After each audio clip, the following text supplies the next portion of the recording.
तर अचलपूर तालुक्यातल्या या एकली पूर्णामधल्या भोंदूबाबा मुरलीधरच्या आश्रमातल्या अश्लील प्रकारानं राज्यभरात खळबळ माजली। झी मीडियानं हा सगळा प्रकार समोर आणल्यानंतर शिवसेनेच्या उपनेत्या नीलम गोऱ्हे यांनी या आश्रमाला भेट देऊन तिथली पाहणी केली। यावेळी भोंदूबाबाच्या आमिषाला बळी पडलेल्या पीडित तरुणांचीही त्यांनी भेट घेतली। मात्र ते गोंधळलेल्या मनस्थितीत असल्याचं गोऱ्हे सांगितलं।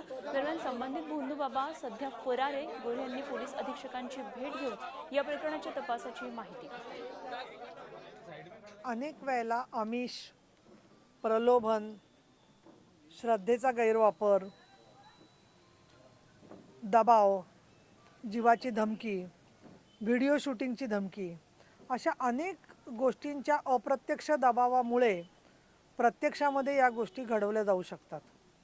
आणि म्हणून हे कशा परिस्थितीमध्ये त्या व्यक्तींनी ह्या 3 जणी, 4 जणी, 5 जणी किंवा किती लोक आहेत महिला संबंधित आहेत, याचे अजून जेवढा तपास होईल तेवढं ते चित्र स्पष्ट होईल।